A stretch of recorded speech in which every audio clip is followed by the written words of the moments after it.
Hey guys and girls, I'm going to show you how to install Jupyter and how to use it. So Jupyter is a web application that allows you to create and share documents that use live code. I use it as a programmer's notebook, and in class I use it to share notes with students for revision purposes. So let's get started. We're at jupyter.org and we're going to come up to install. There are two ways to install Jupyter.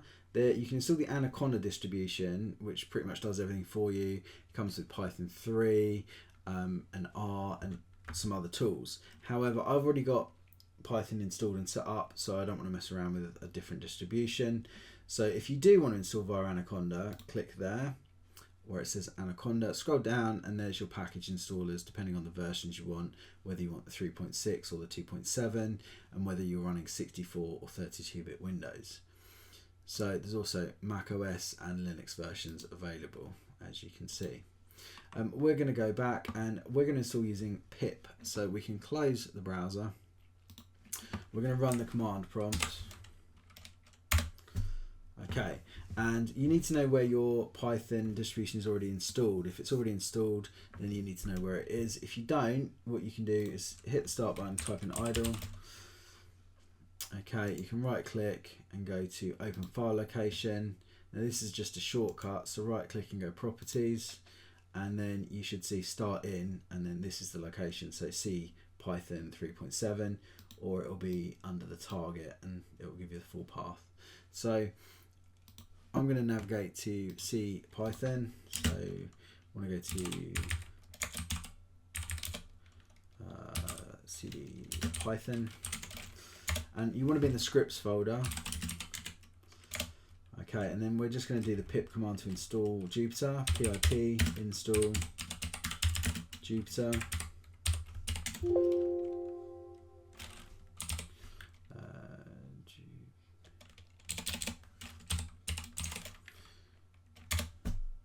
Okay, and that's installed. Now it might give you, your antivirus might give you a warning. It might be scanning to see what the actual script is doing, the installer's doing. It should be fine, just let it run. Okay, so now that's installed, we need to run Jupyter. So we just type in Jupyter Notebook.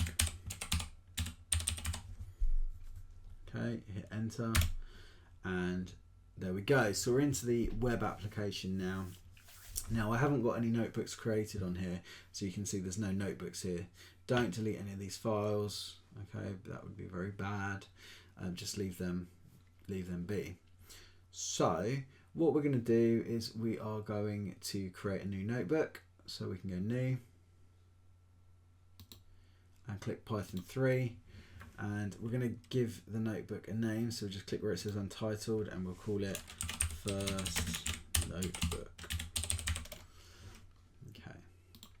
Now you might want a heading. So in this little drop down, just click heading. Now this isn't supported anymore, but I'm going to show you what it says. So it says Jupyter no longer uses special heading cells. So the cell being this box here. Okay, instead write your heading in markdown cells using hash characters.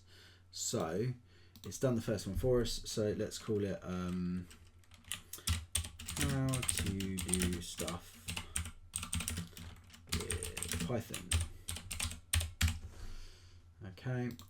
And then we'll do some text. So we'll just select a markdown box, a markdown cell, and we'll just say this is a print statement.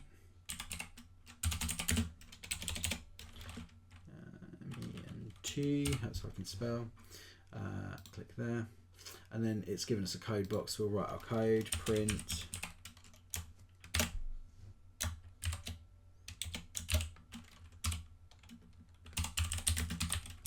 hello world, and then we can just run that to run again. There we go. If we can update it because it is live code, and then just so down here we're going to create a variable, and we could do, for instance, name equals Bob, and we can print name. Okay, and we can run that. Perfect. Okay, so you can add some more text.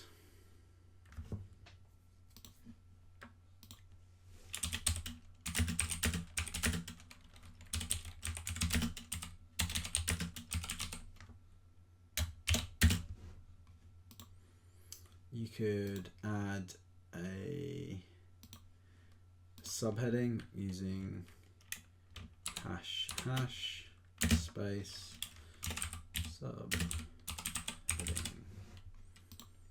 like such. Oh, but I've got it in code, so remember to make it markdown. Subheading. There we go. So you've got subheading, and so on and so forth. So that's the basics of using the notebook. Now, if you want to share your notebooks, that's really easy to do. We can just come up and we can go to File and Download As, and you can download it as an IPython notebook file to use in with Jupyter on another machine. You could do a PDF to email to students, or you could do like HTML. So if we do HTML and we run that, okay, you can see it's output a really nice HTML file, really clean and quite nice. You can see that it has done the empty cell, so always make sure that you finished with all cells, okay, and if you don't, then we can get rid of it. And so to get rid of a cell, you can just cut it out, get rid of it. There we go. So that's the basics. I hope that's helpful.